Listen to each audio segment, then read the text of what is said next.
Weddings are supposed to be moments of pure joy, sacred unions that bind families together. But on this day, in a church filled with carefully arranged flowers and expectant faces, a single moment would tear everything apart. Helen Matthews had crafted her perfect day with meticulous care, a second chance at love, a promise of stability for her young daughter. The pristine white dress, the carefully chosen guests, the gentle music, all of it balanced on a fragile foundation of secrets.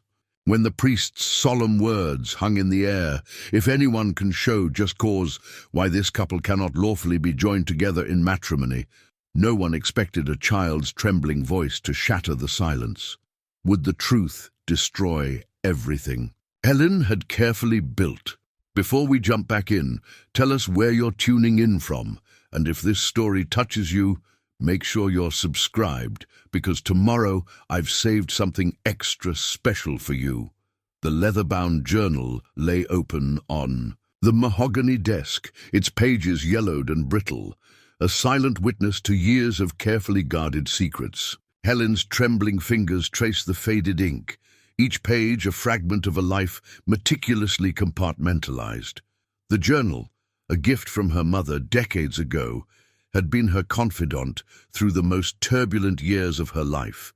Emma's interruption at the wedding had unleashed a torrent of memories Helen had spent years burying. She remembered the first time she met Michael Reyes, a summer romance that blazed with such intensity it seemed destined to consume everything in its path.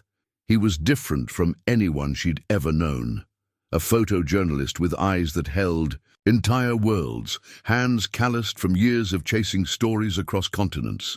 Their relationship had been a whirlwind, passionate, unpredictable, and ultimately devastating. Michael was never meant to be a permanent fixture in her life. He was a wanderer, someone who collected moments like other people collected souvenirs. Their time together was measured in stolen weekends, intense conversations that lasted until dawn, and the kind of connection that defied conventional understanding.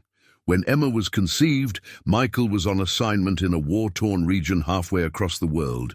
Helen remembered the night she discovered her pregnancy, a mix of terror and unexpected joy. She was 23, ambitious, working her way up in a marketing firm with plans that didn't include motherhood. Yet something shifted the moment. She felt the first flutter of life within her. Michael's response was predictable. A long-distance call, filled with apologies and promises that they both knew would never materialize.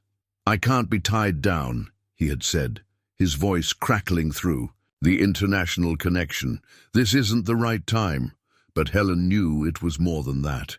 Michael was fundamentally incapable of staying in one place, of committing to anything beyond his next story.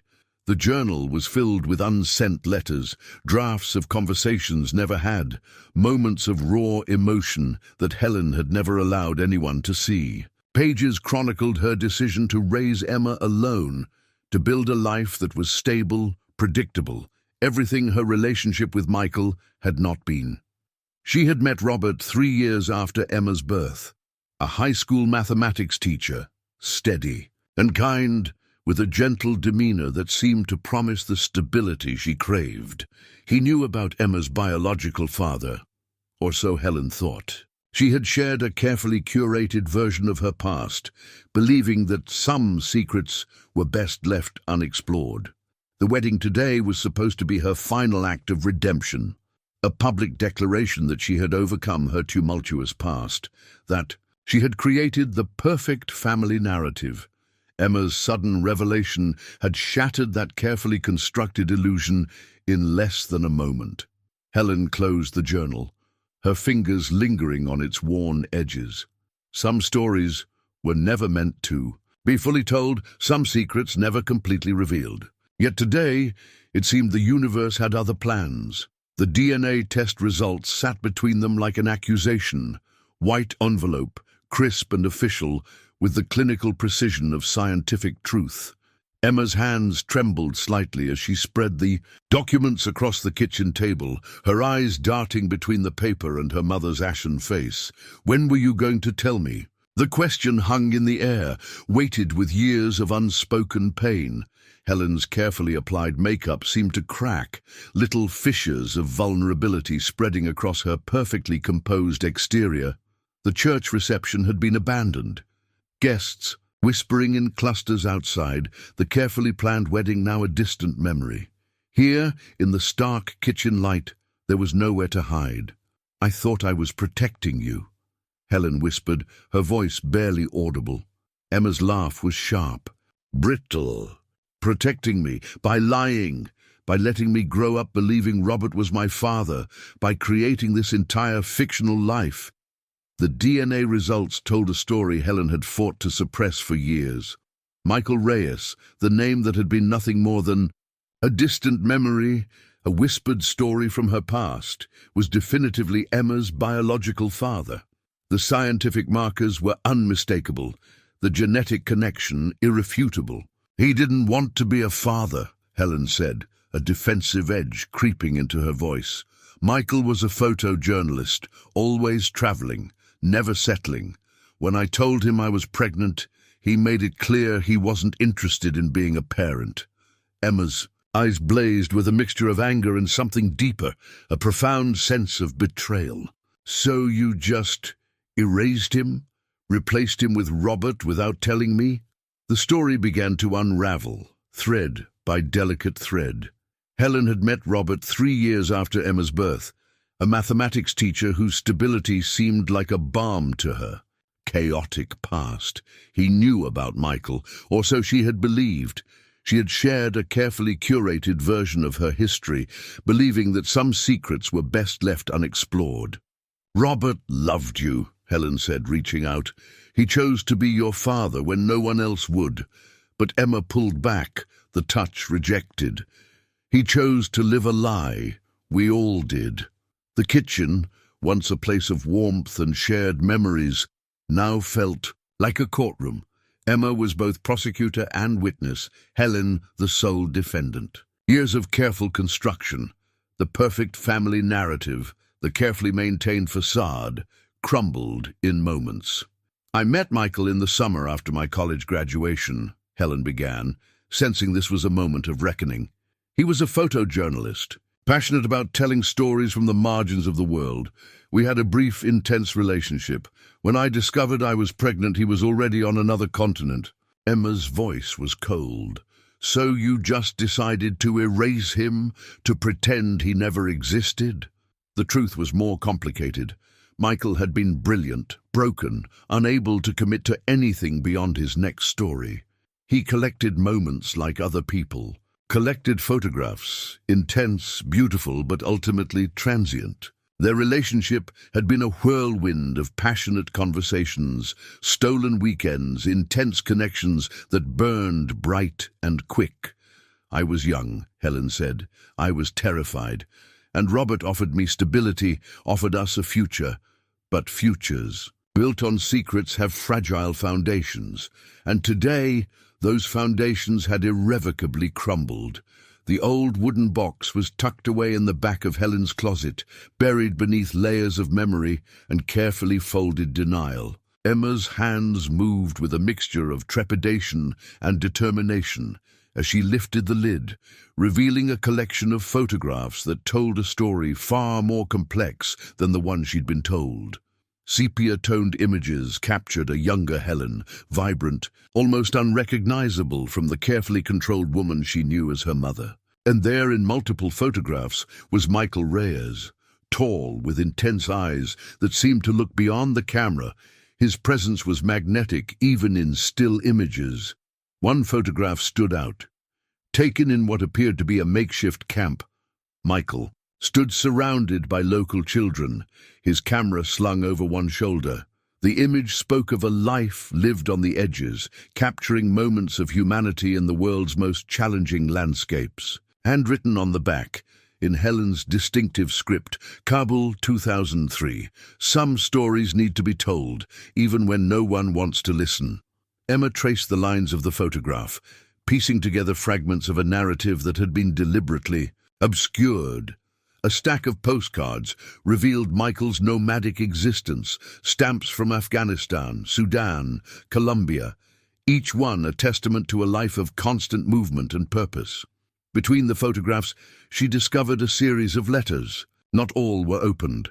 Some were addressed to Helen, postmarked from various countries, their edges worn and yellowed. Others were unsent, drafted but never mailed. Helen's own words, never spoken. The most revealing document was a small, folded piece of paper. A birth announcement carefully preserved. Emma's own birth details, but with a crucial difference.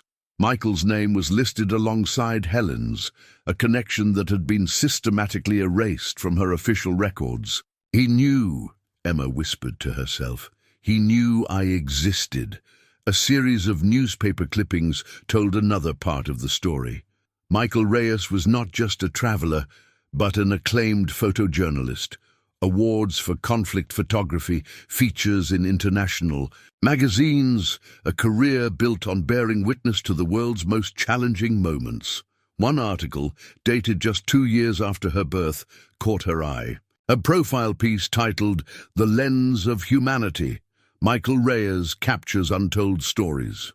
The accompanying photograph showed a man transformed by experience, older, more weathered, but with the same intense gaze. Among the documents, Emma found a small notebook.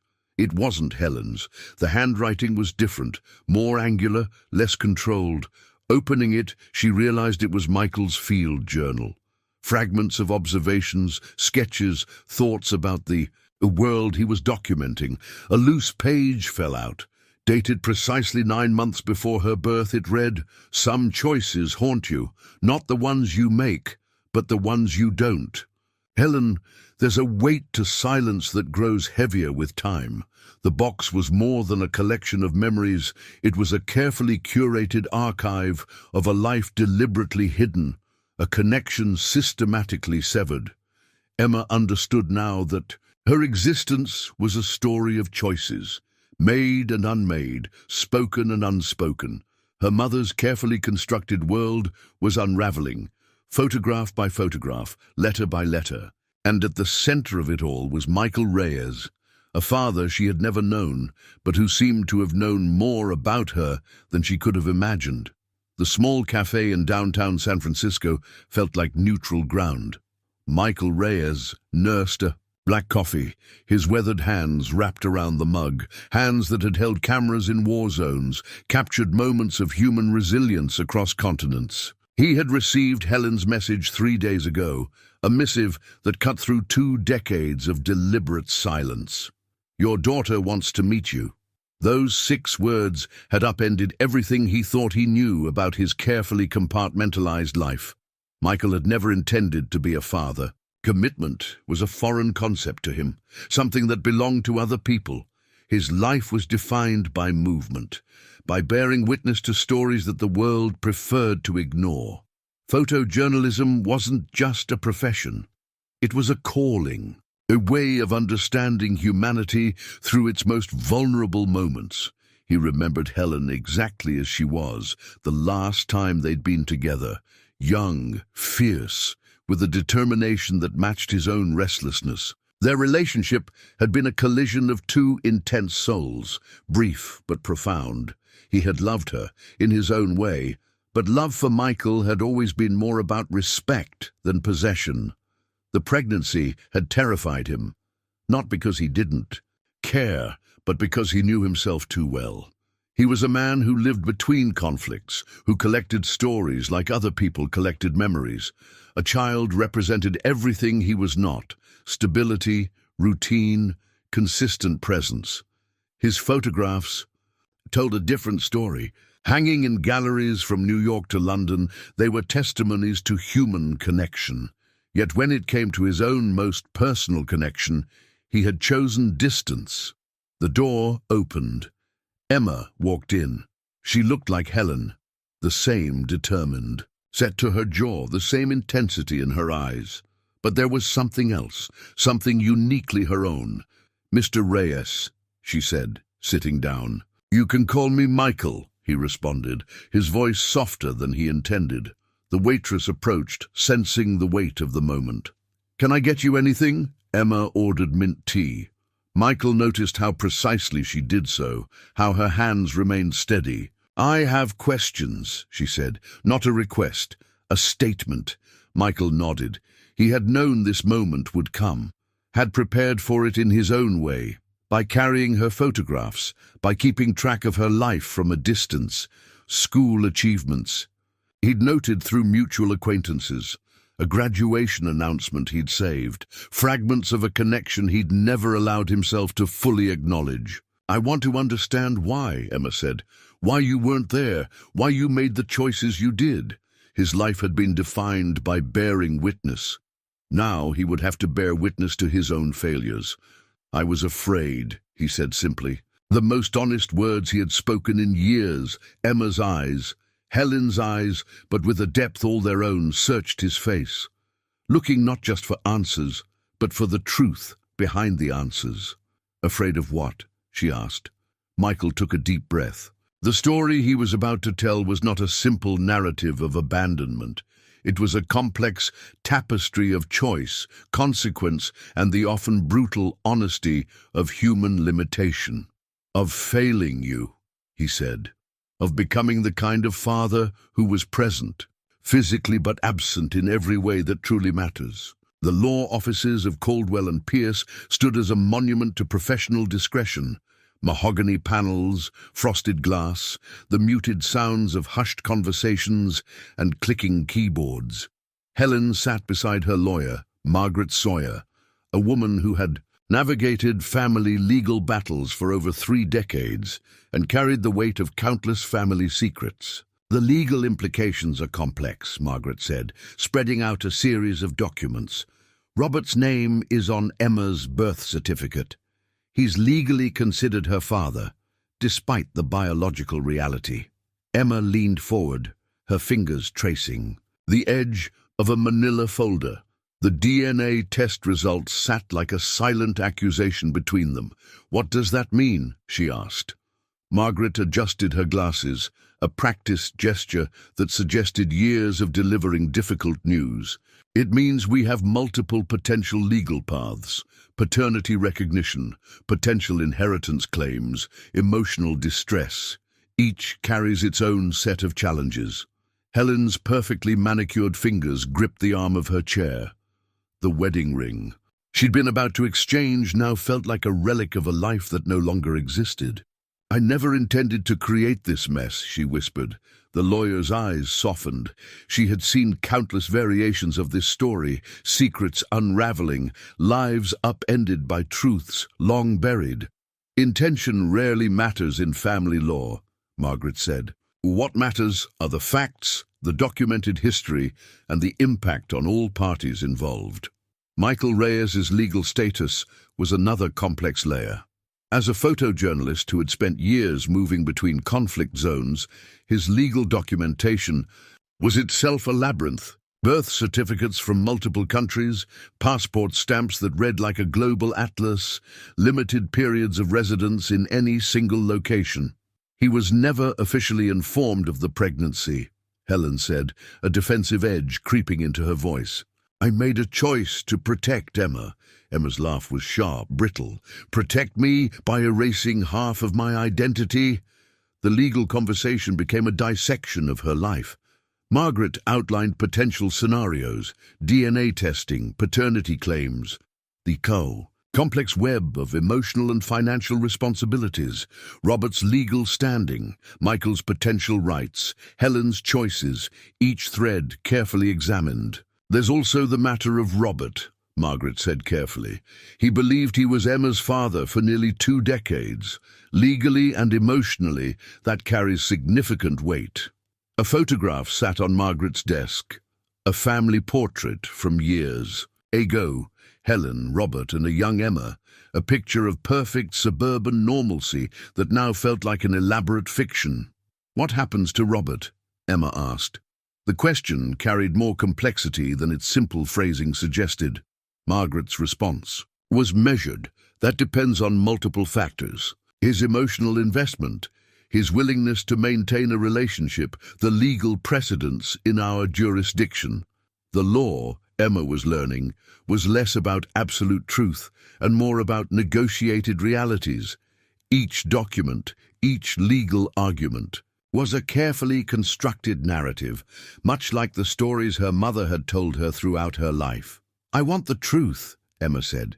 The statement was both a legal declaration and a deeply personal plea.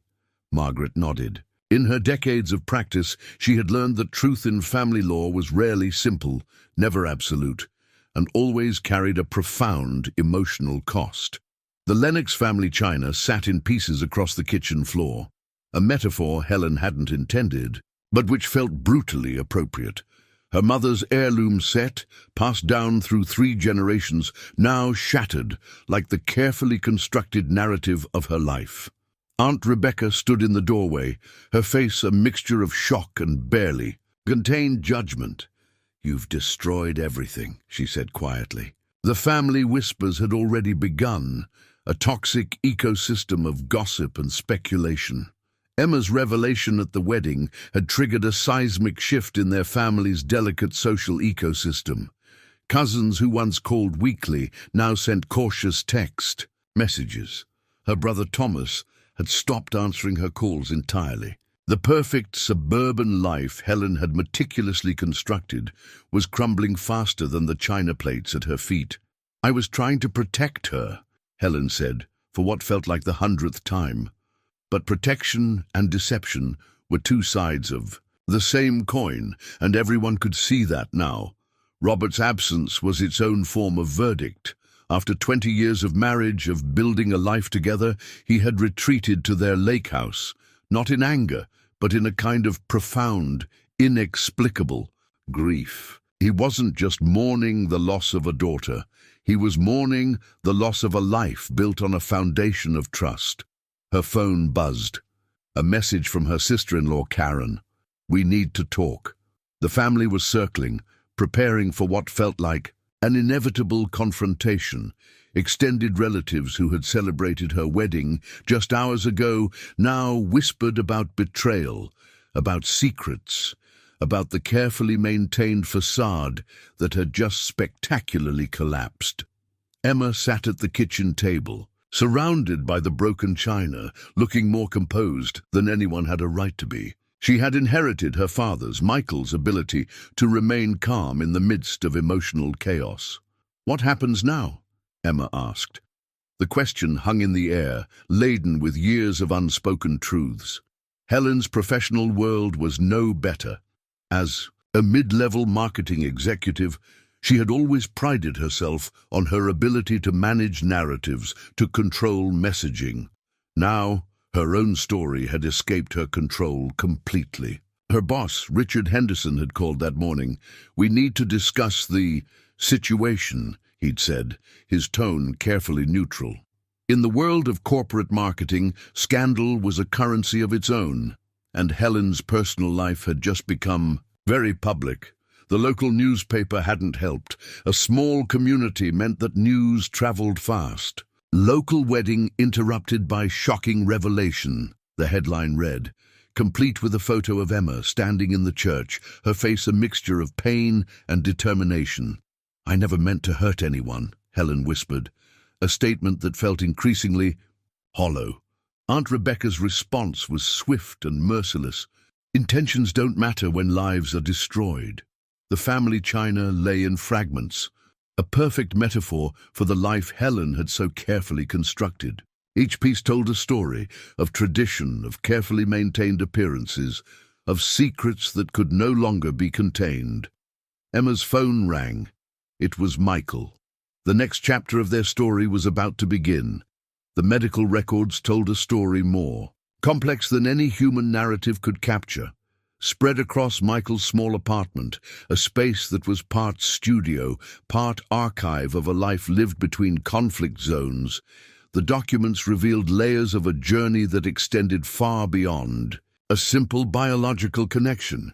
Michael's medical history was a testament to a life lived on the razor's edge. surgical scars from a kidnapping in Colombia, a partially reconstructed knee from an incident in Afghanistan, malaria treatments, tropical disease screenings, a body that bore the physical marks of bearing witness to humanity's most challenging moments.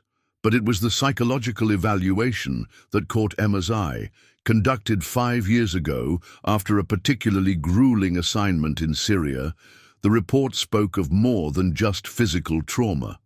Patient exhibits classic symptoms of complex PTSD. One section read, "Chronic exposure to high-stress environments has created a profound disconnection mechanism. Difficulty forming long-term personal relationships, tendency to sublimate emotional connections through professional work." Emma understood now why her biological father had kept such distance. It wasn't just about choice, it was about survival. The apartment itself was a curated museum of human experience. Photographs lined the walls, not the polished gallery pieces, but raw, unfiltered moments of human resilience. A child sharing a meager meal in a refugee camp, an elderly woman defiant amid war-torn ruins. Moments of profound humanity captured between the margins of global conflict. Michael watched her, his eyes a mixture of apprehension and something deeper, a tentative hope of understanding. "These are more than just pictures," Emma said, her fingers tracing a photograph of children playing in a makeshift school in a war zone. "They're stories," Michael responded. "Moments most people would prefer to ignore." His medical records told a story of a man who had chosen to document human suffering as a way of processing his own internal landscape. Each photograph was a form of therapy, each assignment a method of understanding a world that seemed perpetually on the brink of collapse. A small notebook caught Emma's attention. Unlike the clinical medical reports, this was personal, handwritten. Notes, sketches, fragments of thoughts that revealed a more vulnerable side of the man who had been absent from her life. "Why photography?" she asked. Michael's laugh was soft, tinged with a lifetime of experience. "Because sometimes bearing witness is the most powerful act of humanity we have." He explained how each photograph was more than just an image. It was a declaration, a statement that said, "This moment matters. These people exist. Their stories are worth remembering." The medical records revealed something else, a series of fertility treatments Michael had undergone years ago. Attempts to understand his own capacity for connection, for potentially creating a family. Attempts that had ultimately been abandoned. "I was afraid," he said, echoing their previous conversation. "Not just of being a father, but of repeating patterns of absence I had seen in my own childhood." Emma saw now that his absence had been its own form of protection, a misguided attempt to prevent potential hurt.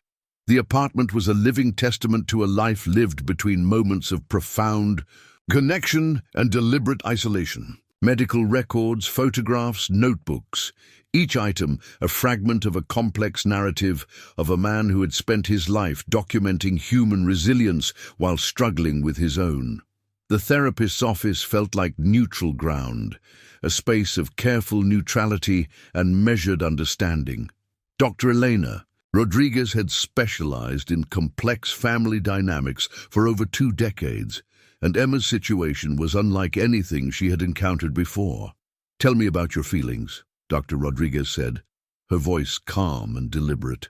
Emma's laugh was sharp, brittle. "Which ones? The anger? The confusion? The sudden realization that my entire life has been a carefully constructed lie?" The walls of the office were lined with diplomas and carefully chosen artwork, images of bridges, of connections, restored, metaphors that felt almost too on the nose, given Emma's current situation. Her journal lay open between them, pages filled with a narrative of discovery, of unraveling. Thoughts that had been bottled up for years now spilled across the pages in a mixture of rage, confusion, and a desperate need to understand. "I feel like I'm mourning someone who never actually existed," Emma said. "Robert, the father I thought I had, The family I believed I was part of. Dr. Rodriguez leaned forward slightly.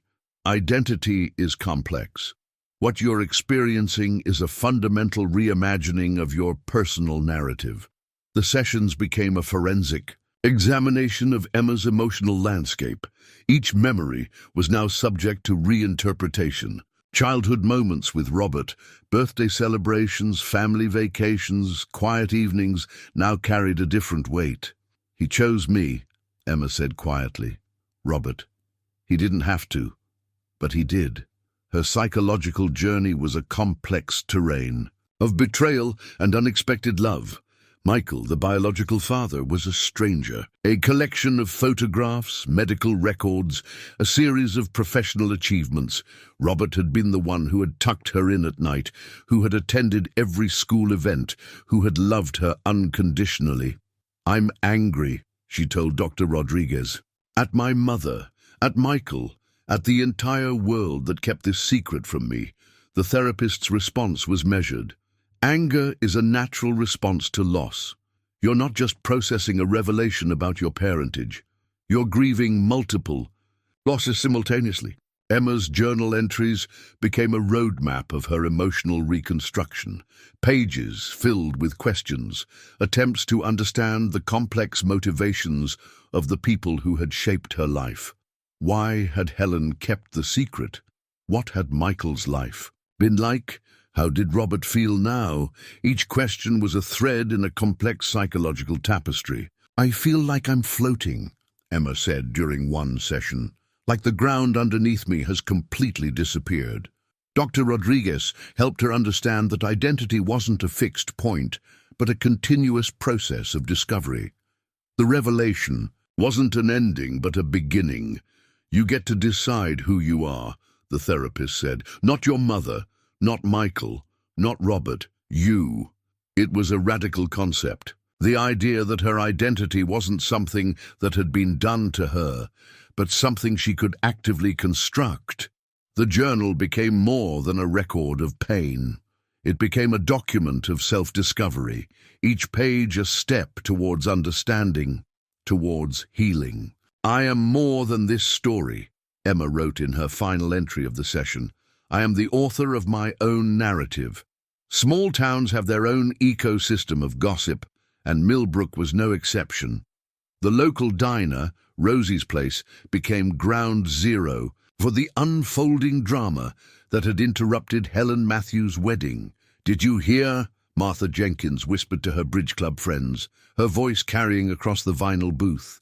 Helen's daughter exposed everything right there in the church. Can you imagine? Social media had transformed local gossip into a global spectacle. Emma's story had gone viral, a testament to the universal hunger for complex family narratives. Local news stations picked up the story, each broadcast peeling back another layer of the Matthews family secret.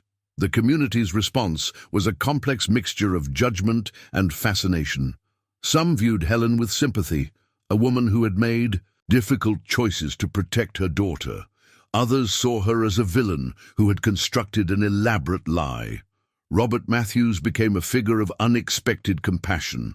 Rather than lashing out, he had retreated with a dignity that spoke volumes. Friends reported he was staying at the family's lake house, processing the revelation with a quiet introspection that surprised many. Emma found herself at the center of a narrative she hadn't chosen. Her work as a junior graphic designer became secondary to the community's insatiable appetite for her story. Colleagues whispered, social media notifications exploded, and every interaction became laden with unspoken questions. The local newspaper, the Millbrook Chronicle, ran a front-page story that captured the complexity of the situation. "Local family secret revealed, a story of love, betrayal, and unexpected connections," the headline read. Michael Reyes' professional reputation added another layer of intrigue. His photographs from conflict zones, images that had been displayed in galleries from New York to London, now became part of the narrative. Who was this man who had documented human resilience across the globe, yet had been absent from his own daughter's life? Social media threads became battlegrounds of interpretation. Some condemned Helen's choices, others defended her. Support groups for adopted and donor-conceived children began reaching out to Emma, seeing her story as part of a larger narrative of identity and belonging. The local community center became an unexpected forum for discussion. A panel was organized, somewhat impromptu, about family secrets, about the nature of parenthood, about the complex ways love manifests. "It's not about biology," one speaker said. "It's about choice. About showing up." Emma found herself both the subject and the observer of this unfolding drama. Her therapist had warned her about the potential public exposure, but nothing could have prepared her for the intensity of the community's response. Text messages from distant relatives she barely knew began to flood in. Old photographs were shared. Family stories retold and reinterpreted in light of the new revelation. The most unexpected response came from Michael. Instead of hiding, he began to share his own story. A series of social media posts, carefully crafted, deeply personal, provided context to his years of absence. His photographs became a narrative of their own, a testament to a life spent bearing witness to human complexity. "Some stories," one of his posts read, "are not about absence. They're about the different ways we show love." The community of Millbrook was learning that family was far more complicated than anyone had previously understood. A wedding interruption had become a catalyst for a deeper conversation about love, identity, and the stories we tell ourselves. The unsent letters were Helen's most profound confession. Stacked carefully in a cedar box, each envelope marked with a date, they represented years of internal dialogue never shared. Some addressed to Michael, others to Emma, a few to herself, a cartography of unexpressed emotions. The first letter, dated just months after Emma's birth, revealed the raw vulnerability of a young mother facing an impossible choice. "I am terrified, not of being a mother, but of the weight of the secret I am choosing to carry. Michael, you are 1,000 miles away, chasing stories that will become someone else's history. But this story, our story, will remain hidden." Helen's professional life had always been about control. As a marketing executive, she understood the power of narrative, of crafting messages that could shape perception. Yet her personal narrative had been her most challenging project, a story meticulously managed, carefully curated, always on the brink of unraveling. Another letter, written on Emma's 5th birthday, spoke of a different kind of love. "Robert may not be your biological father, but he is choosing you every single day. Love is not about origin. It is about commitment, about showing up." The letters were a dialogue with ghosts, conversations never had, truths never spoken. They revealed a woman far more complex than the carefully composed exterior she presented. Into the world, a letter to herself written 15 years ago was particularly revealing. The lies we tell to protect are sometimes more damaging than the truths we fear. But I cannot imagine the pain of destroying the stability I have built for my daughter. Michael's occasional postcards, sent sporadically over the years, told a different story. Brief messages from conflict zones, snippets of humanity captured in a few lines, never mentioning Emma directly, but always carrying an undertone of unspoken connection. "Some stories are too important to be told quickly," one postcard read. Sent from a refugee camp in Sudan, it seemed to speak about more than just photojournalism. Helen's professional achievements had been a form of compensation, a way of proving her worth, of creating a narrative of success that could overshadow the personal complications she had navigated. The most recent unsent letter was addressed to Emma.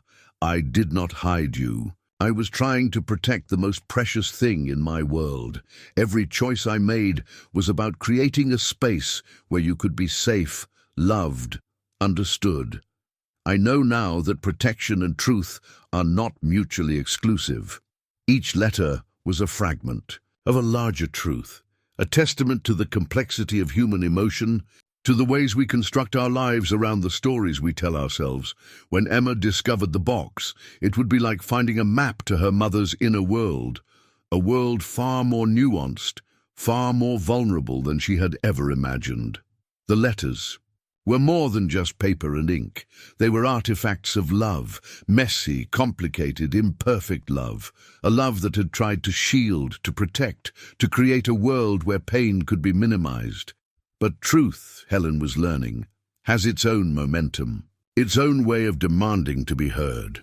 The conference room at Caldwell and Pierce law offices felt more like a battlefield than a place of legal resolution. Margaret Sawyer spread the documents across the polished mahogany table, each page a potential landmine of emotional and legal complexity. Paternity recognition is only the beginning, she explained, her voice professional, but not without compassion. We're looking at multiple legal considerations that extend far beyond a simple DNA test. Robert Matthews sat quietly, his presence a complex mixture of hurt and unexpected dignity. Despite everything, he had refused to completely withdraw from the situation. His lawyer, a stern-faced woman named Jennifer Blake, had been clear. Robert's emotional investment transcended biological connection. I raised her, Robert said simply. From the moment she came home, I was her father in every way that matters. The legal documents told a story of their own: birth certificates, adoption, papers, financial records, each document a thread in a complex tapestry of family construction. Michael Reyes' intermittent international presence complicated the traditional legal frameworks. Mr. Reyes's professional status creates unique challenges, Jennifer noted. Sporadic residence, multiple international assignments, limited traditional documentation. Emma sat between her biological parents, a living testament to a story that defied simple categorization. Her presence was both a challenge and a resolution, a human embodiment of the complex legal and emotional negotiations happening around her. Margaret outlined the potential scenarios: paternity recognition, potential inheritance claims, emotional distress considerations. Each legal path was a delicate negotiation between biological reality and lived experience. "I want to be clear," Emma interjected. "This isn't about money. This is about understanding." Michael's legal team, represented by a senior partner who specialized in international law, presented a nuanced perspective. His years of photojournalism had created a unique legal profile: residence in multiple countries, professional documentation that didn't follow traditional patterns. "My client has always provided financial support," his lawyer stated, "though not through traditional channels. Bank records revealed periodic substantial donations to educational funds, medical accounts, subtle forms of support that existed outside traditional legal frameworks." Robert's response was unexpected.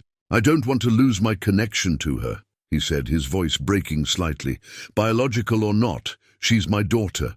The legal conversation became a delicate dance of emotional and technical considerations. How do you quantify love? How do you legally define a relationship that exists beyond biological connection? Emma watched, understanding that this was more than a legal proceeding. It was a negotiation of identity, of belonging. "What matters most," Margaret said, looking directly at Emma, "is your well-being. Everything else is secondary."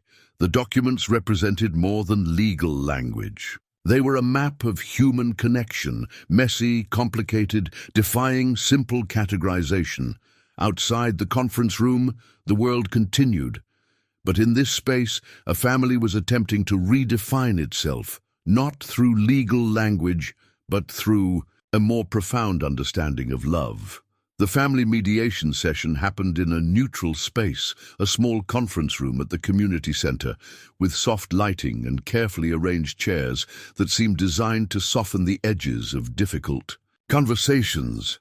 Emma sat between the three adults who had shaped her life in such profoundly different ways. Helen, immaculately dressed but visibly fragile, Robert, solid and present, Michael, with the observant eyes of someone more accustomed to capturing moments than participating in them. A professional mediator, Dr. Karen Chen, guided the conversation. With the precision of a surgeon navigating complex emotional terrain. "This isn't about assigning blame," she began.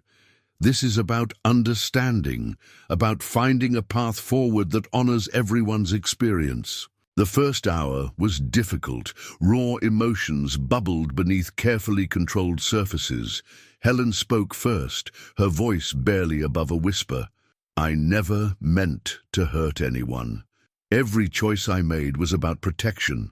Robert's response was unexpected.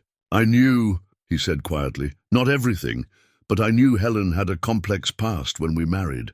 Michael remained largely silent, his photographer's instinct to observe overriding any impulse to defend or explain.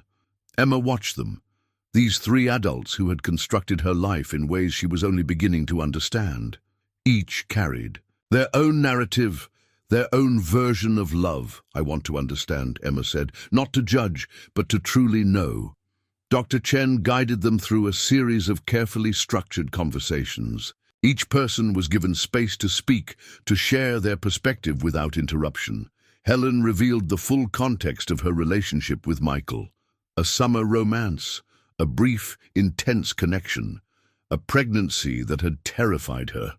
Her fear of Michael's nomadic lifestyle, his inability to commit. Michael spoke about his work, how documenting human resilience had both saved and isolated him, how the thought of creating a permanent connection had terrified him more than any war zone he'd photographed. Robert's story was perhaps the most profound.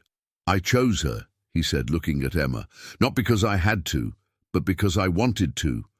Love isn't about biology. It's about showing up." The mediator helped them navigate the complex emotional landscape. Questions were asked. Painful. Truths were acknowledged. The carefully constructed walls began to soften. "What do you need?" Dr. Chen asked Emma. "From each of you?" Her response was carefully considered. "I need honesty. I need to understand. Not to replace anyone, but to integrate all of these parts of my story." Photographs were shared. Stories exchanged.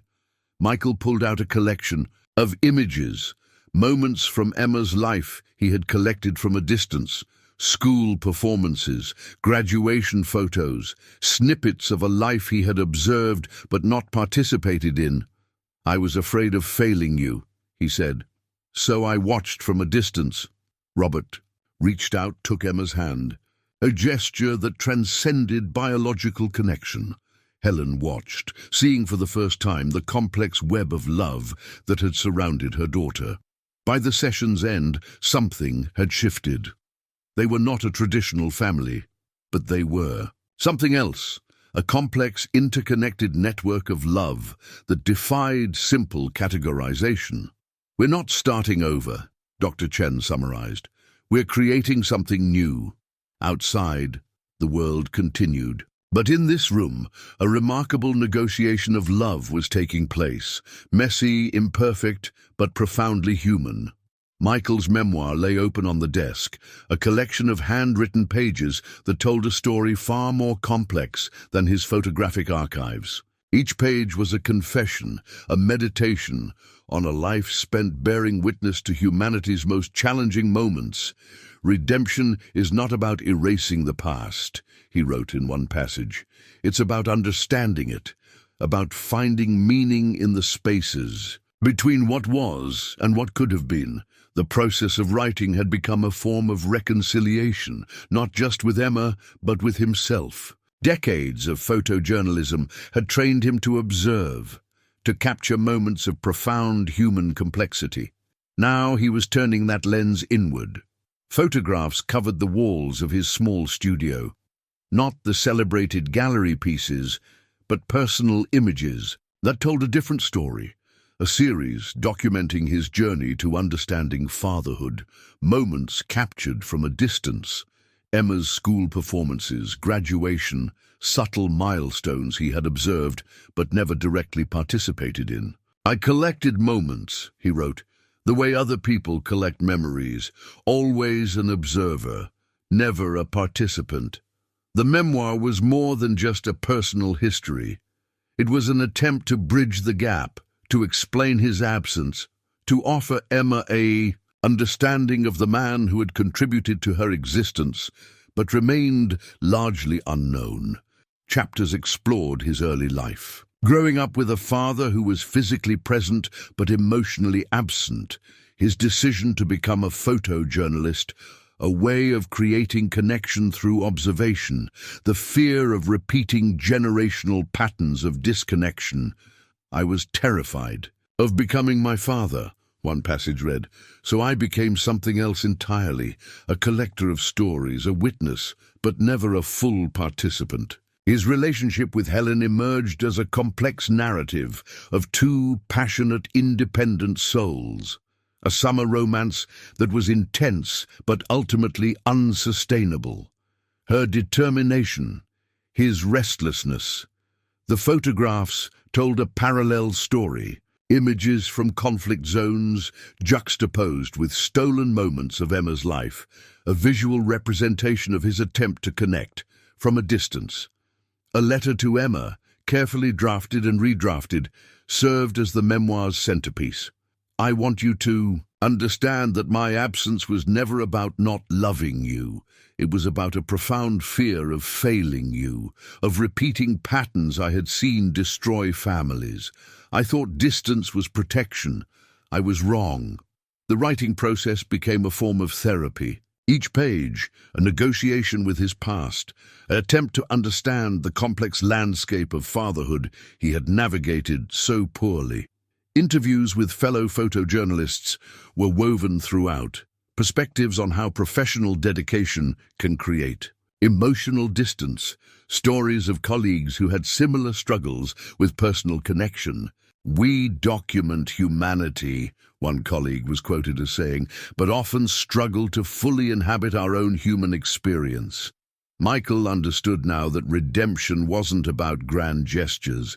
It was about showing up, about being present, about choosing connection over fear. The final pages of the memoir were left intentionally blank, a visual metaphor for the ongoing story, an invitation to Emma to help write the next chapter. "Some stories," he wrote in the final drafted page, "are not about perfection. They are about the courage to keep trying, to keep connecting, to keep loving, even when it's difficult." The college acceptance letter arrived like a promise, crisp, official, laden with possibility. Emma's graphic design program at the San Francisco Art Institute represented more than an educational opportunity. It was a declaration of independence, a statement of personal identity forged through the crucible of her recent family revelations. Her portfolio told a story more complex than words could capture, a series of digital compositions that explored themes of identity, connection, and the fragmented nature of family. Images that deconstructed traditional family photographs, reimagining them as layered, transparent narratives where boundaries blurred and connections became fluid. Dr. Rodriguez, her therapist, had been instrumental in helping Emma navigate this transformative period. "Identity is not a fixed point," she had repeatedly emphasized. "It's a continuous process of discovery and creation." The graphic design program became Emma's method of processing her complex family narrative. Each project was an exploration, a way of making sense of the intricate web of relationships that had defined her life. Her first major project focused on the concept of chosen family, digital collages that merged photographs from different periods of her life. Robert's steady presence, Helen's carefully maintained facade, Michael's distant but persistent observation. The images were deliberately fragmented, then reconnected in unexpected ways. "I am not defined by a single story," Emma wrote in her artist's statement. "I am the sum of multiple narratives, multiple connections." Her professors recognized something unique in her work. Not just technical skill, but a profound emotional intelligence that transformed personal pain into artistic expression. The scholarship that accompanied her acceptance was more than financial support. It was a validation of her journey, of her ability to transform complexity into creativity. Robert was the first to see the acceptance letter. Despite the recent revelations, his love remained constant. "I am proud of you," he said, his voice carrying the weight of a father's unconditional love, biological or not. Helen's response was more measured. She understood now that her daughter's journey was her own, that protection meant allowing space for personal discovery. Michael sent a collection of cameras, vintage pieces from his early photojournalism days, a symbolic passing of storytelling tools. "Some stories," his accompanying note read, "are best told through images." Emma's transformation was about more than education. It was about reclaiming her narrative, about understanding that family is not a fixed concept, but a living, breathing entity that can be reimagined, reconstructed. Her therapy sessions had taught her that healing is not about erasure. It's about integration, about finding meaning in the complexity of human experience. The graphic design program represented a new chapter, not a rejection of her past, but an expansion of her understanding of self. Each project became a form of personal archaeology, excavating memories, reimagining connections, creating something entirely new. "I am the author of my story," Emma wrote in her journal, "not a victim, not a product of secrets, but a creator of my own narrative." The acceptance letter sat framed on her desk, a symbol of possibility, of a future defined not by the limitations of her past, but by the boundless potential of her own imagination. The Matthews Lake House had always been a place of quiet reflection. Now it became the site of their final, most profound family confrontation. Wooden walls that had witnessed decades of carefully maintained silence would now bear witness to a different kind of truth. Robert arrived first, carrying a box of old photographs, a visual history of their family that now demanded reinterpretation. Helen followed, her professional composure stripped away, revealing a vulnerability she had spent years protecting. Michael came last, a photographer's keen eye taking in every detail of the space that had been central to Emma's life. Emma sat at the head of the table, no longer the child being protected, but the architect of this moment of reckoning. "I want to understand," she began, "not to judge, but to truly know." The conversation unfolded like a complex piece of fabric, threads of truth carefully woven, patterns of hurt and love emerging with each revelation. Robert spoke first. His decision to love Emma had never been about biology. When they placed "you in my arms," he said, "you weren't something given to me. You were something I chose every day." Helen's story was more complicated. Her revelations came in fragments. A young woman terrified of Michael's nomadic lifestyle, of the uncertainty he represented. "I thought I was protecting you," she said to Emma, "from uncertainty, from potential hurt." Michael's perspective added another layer. His years of photojournalism had taught him about human resilience, about the spaces between truth and perception. "I was afraid of failing you," he admitted, "so I chose distance over potential disappointment." The Sille, lake outside the window, seemed to listen, water reflecting the complex emotional landscape inside the house. Emma's graphic design work had prepared her for this moment. She understood now that narratives could be deconstructed, reimagined, reconstructed. Family was not a fixed point, but a fluid concept. "I am not asking for perfect answers," Emma said. "I am asking for honest ones." Each person shared their perspective, not as a competition of pain, but as a collective attempt to understand. Robert spoke of the joy of choosing fatherhood. Helen revealed the fear that had driven her choices. Michael explained his complex relationship with connection and commitment. Photographs were shared, stories intertwined. The carefully maintained Boundaries began to dissolve. "We are not a traditional family," Michael observed, "but we are a family." The lake house, with its decades of stored memories, seemed to breathe a collective sigh. Secrets that had been contained for years now found space to exist, to be acknowledged. Emma's transformation was evident. No longer the child being protected, she was now the one offering understanding. Her graphic design work had taught her about deconstruction and reconstruction, about finding beauty in complexity. "I want a relationship with all of you," she said. "Not to replace, but to understand, to integrate." Tears were shed, not of pure pain, but of a complex mixture of grief, relief, and unexpected hope. As the day progressed, something remarkable happened. The rigid boundaries began to soften. Robert's love remained constant. Helen's fear began to dissipate. Michael's distance transformed into a tentative desire for connection.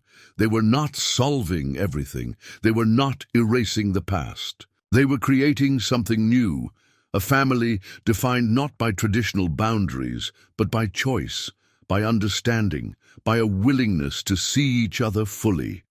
The lake outside continued to reflect, a metaphor for their journey, constantly moving, yet fundamentally unchanged, reflecting light, absorbing depth. The first family holiday after everything changed was never going to be simple. Thanksgiving became a delicate negotiation of new boundaries, of reimagined connections. Helen's dining room, once a space of carefully maintained appearances, now felt different, more authentic. The china was the same, the silverware polished to perfection, but the energy had shifted. A new complexity hung in the air, like a subtle fragrance of possibility. Robert sat at the head of the table, his presence steady. Michael was there too, not as an intruder, but as something undefined, a connection being carefully, deliberately constructed. Emma's graphic design skills had created place cards that were works of art, layered, transparent, showing the interconnectedness of their new family dynamic. "Pass the cranberry sauce," Emma said to Michael, a simple request that carried the weight of years of absence. Conversations were careful at first, navigating the new terrain of their relationship like travelers in an unfamiliar landscape. But gradually, something remarkable began to happen. Stories were shared, laughs emerged. The rigid boundaries began to soften. Michael brought photographs, not the celebrated war zone images, but personal moments. Emma at her school plays, captured from a distance, graduation ceremonies, moments he had witnessed but never directly participated in. "I was always here," he said, "just differently." Robert's response was unexpected.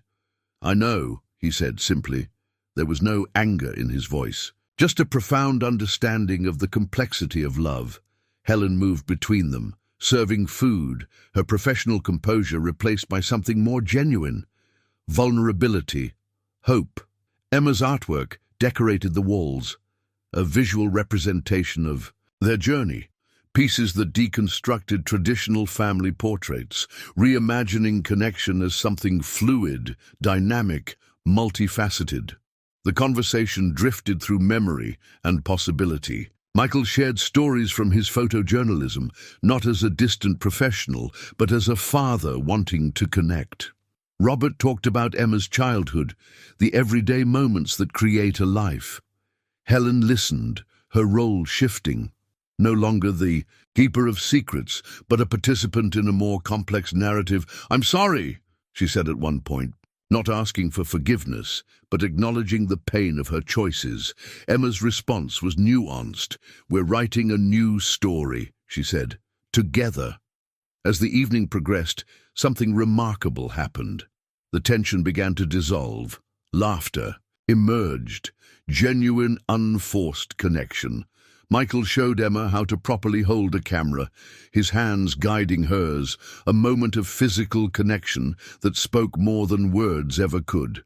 Robert shared childhood stories. Helen passed dishes, her movements more relaxed than they had been in years. They were not a traditional family. They were something else, something more complex, more beautiful.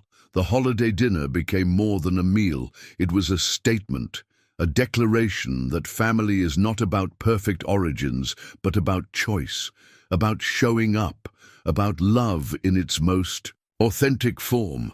As evening fell and dishes were cleared, a new understanding emerged. They were not fixing the past. They were creating something new. A family reimagined. The sealed letter sat on Emma's desk, dated precisely 1 year from today. A promise. A bridge between past and future. Her graphic design studio, a space of creation and transformation, seemed to hold its breath. Outside, San Francisco moved with its characteristic energy, the city a backdrop to a deeply personal journey of rediscovery and healing. Emma traced her fingers over the envelope. A ritual her therapist had suggested, a way of acknowledging the journey, of creating a deliberate connection between who she was and who she was becoming. The past year had been a remarkable transformation. Her relationship with Michael had evolved from distant observation to genuine connection. Robert remained a constant, his love unchanged by biological revelations. Helen had learned the delicate art of vulnerability, of showing up authentically. Her graphic design work had become a testament to her journey. Each project, an exploration of identity, of connection, of the ways we construct and deconstruct personal narratives. Galleries had begun to take notice, not just of her technical skill, but of the profound emotional intelligence that infused her work. Michael's influence was subtle but profound. He had gifted her his first professional camera, a symbolic passing of storytelling tools. Some stories, he had said, are best told through images. The letter was more than a time capsule. It was a conversation with her future self, a deliberate act of hope. Inside, she had written a reflection on the year's journey. Not a linear narrative, but a collection of moments, insights, revelations, a graphic representation of healing, layers of transparency, of connection, of understanding. Her phone buzzed. A group text from her reimagined family. Robert sharing. A mathematics puzzle. Helen sending a design she thought Emma might appreciate. Michael attaching a photograph from his latest project. A moment of human connection captured halfway across the world. The sealed letter represented something profound, not an ending, but a beginning. Family, she had learned, was not about perfect origins. It was about choice, about showing up, about creating connections that transcend traditional boundaries. She thought about the journey, the wedding interruption that had seemed like a moment of destruction, the painful revelations, the difficult conversations, the slow, deliberate process of understanding. Her graphic design work had taught her that deconstruction is not an ending. It's a method of reconstruction, of creating something more authentic, more true. Outside, the city continued its perpetual motion. Inside, Emma sat with the sealed letter, a promise, a bridge, a hope. Some stories are not about perfection. They are about the courage to keep connecting, to keep loving, to keep becoming.